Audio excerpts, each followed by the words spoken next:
So what we're going to do today is look at some reference points for when you're driving, which will help you with your understanding of how we do things. So this is good if you're doing driving lessons, if you're doing the ADI Part 2, ADI Part 3 or ADI Standards Check Test.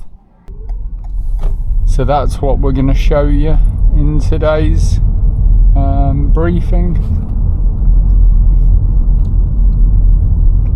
So we're going to go right at the end of the road.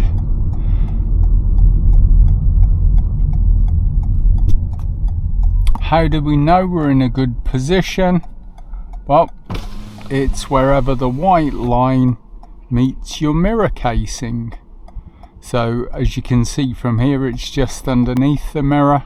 So from a right emerge as we pull out. So it's one full turn to the right and one full turn to the left when the front of the car is in the 11 o'clock position. Then our reference point on pulling up.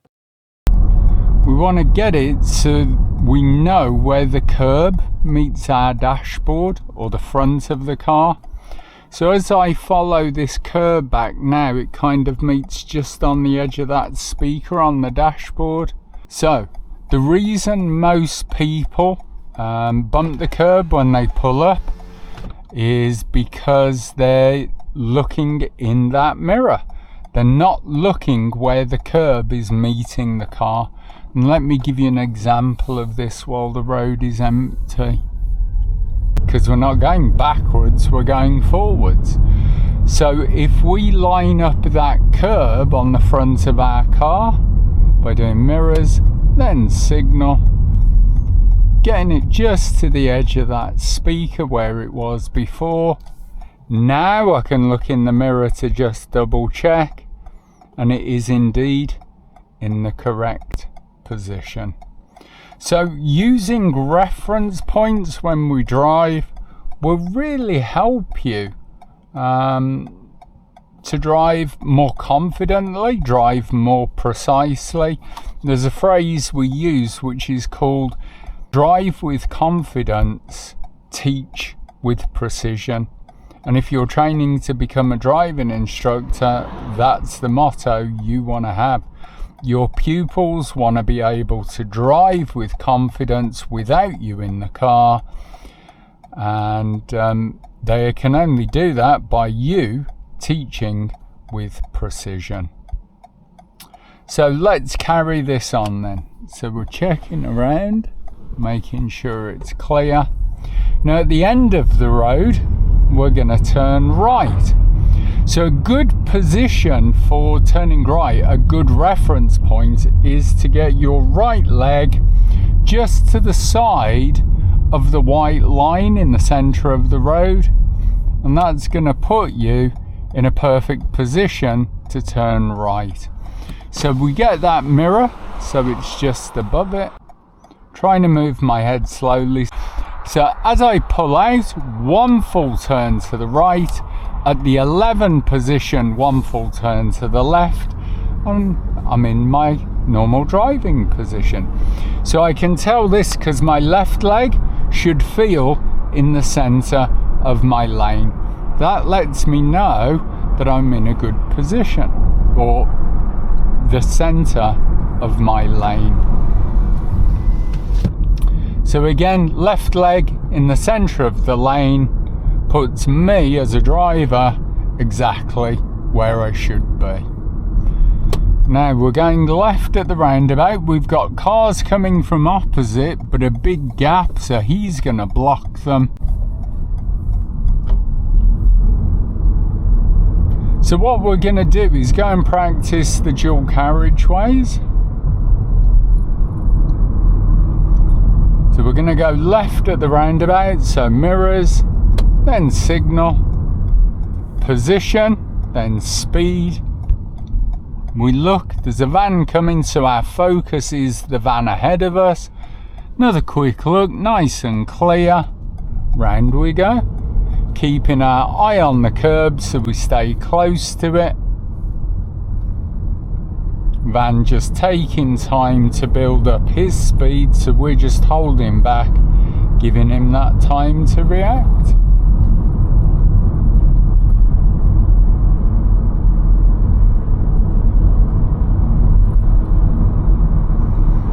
Now what catches most learners at this point, just after the green board, there's a change to 30.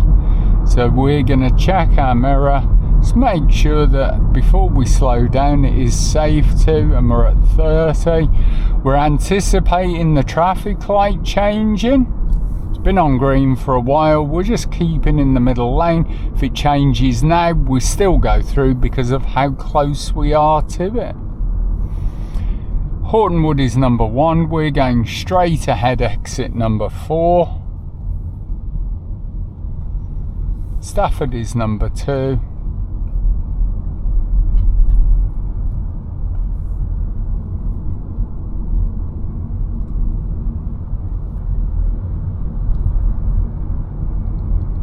Trench is number 3.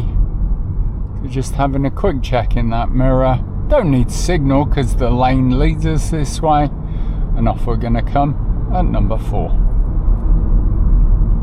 So it's 30 till we pass that sign.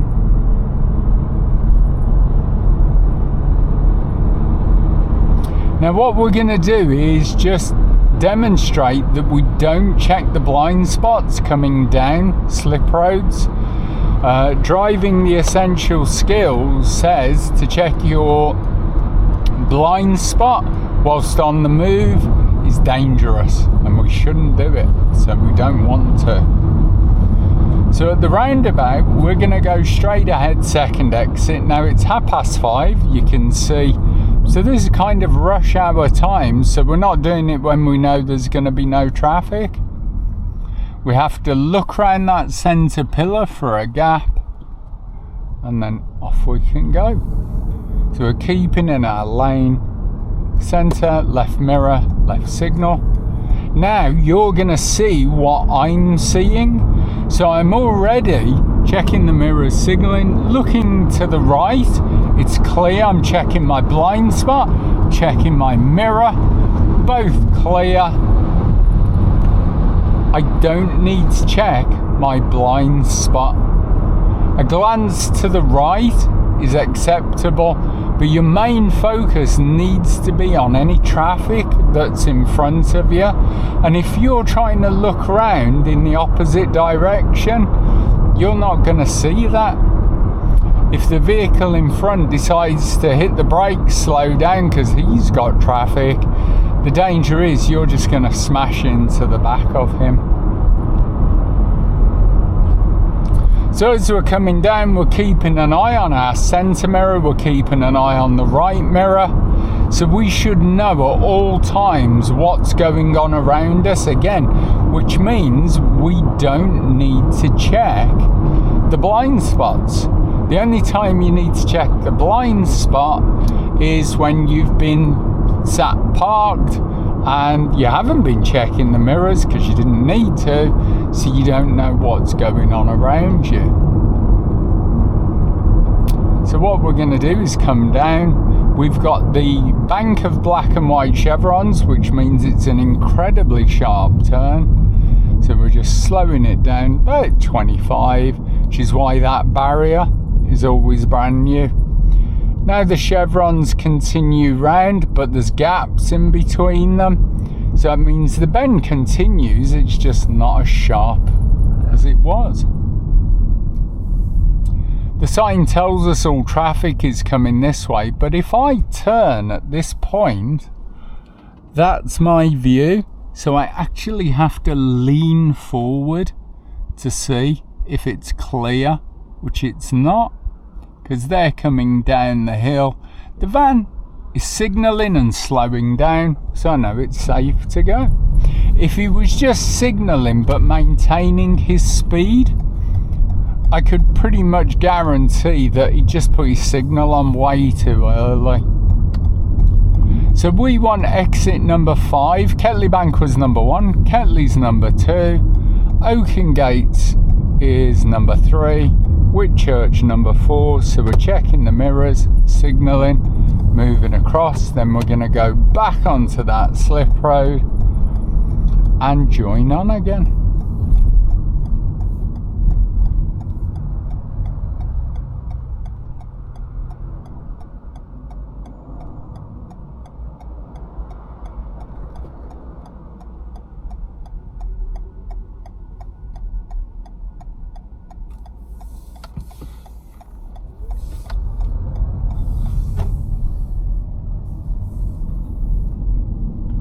So it says the speed limit is 60, but again, you've got to think, well, it's pretty hard to do it on this.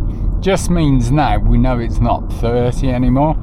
So again, what we're going to do is move across. This is a filter, this lane runs parallel. So I'm checking the mirrors, including the blind spot. I can see 2 cars at the side of me. Checking the centre mirror, checking the right mirror, signalling up. I know once this Mini's gone past me, completely big gap to move across into. Once again, no need to check a blind spot. And that's with what, 1, 2, 3, 4, 5 cars in total, but 2 at the side of us at the time.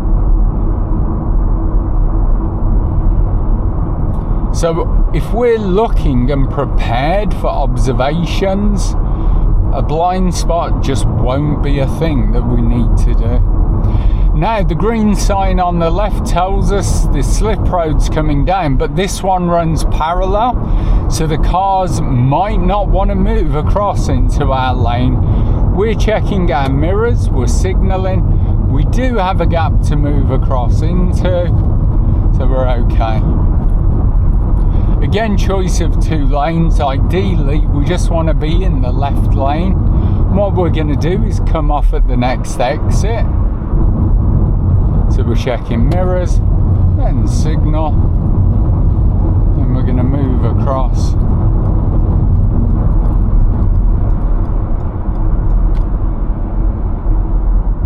And again, mirrors, signal, because we want A442 south. But the same principle, you don't need to check a blind spot.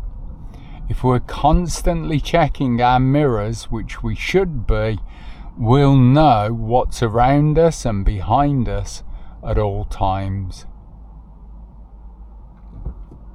So although the lights have changed as we come out, we do have a quick glance just to make sure there's not somebody on an e-bike or e-scooter coming through.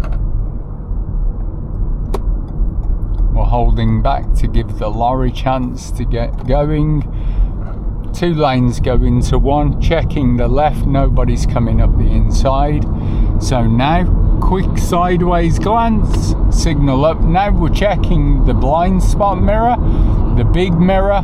We do have a gap between the blue car and the one behind us. He's flashed us in, so we're just gonna say thank you. And then we're just gonna drop back slightly to provide that 2 chevron gap. Because we don't want to overtake at this point. Because we're coming off at the next exit, and we're going to do the same again. So we're checking mirrors, signal. You know, the idea is when you're coming off a dual carriageway or motorway, you don't slow down until you're on the slip road. That's where the white lines start in the road. That's the stopping distance at 60 or 70 miles an hour. You don't need to be slowing down like they all did then. So you end up doing like 40 miles an hour on the dual carriageway.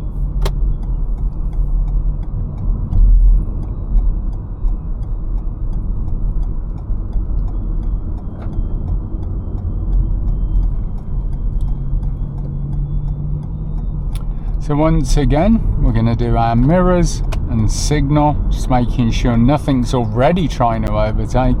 Quick sideways glance. Seems clear. We've got the blind spot mirror, the vehicle's moving over, so we've got a gap to move into. So we hold back, so if that van wanted to come off at the slip road, we're not accelerating and taking that gap from him.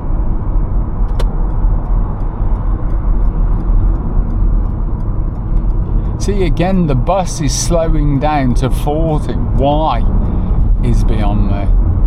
So this is an advice sign, doesn't mean you have to do 30. So here we are, look, 50 miles an hour. You can go round it very easily, very safely. And then we're going to check our mirrors and signal because we want this middle lane. We do have a gap, and once again, no need for a blind spot check.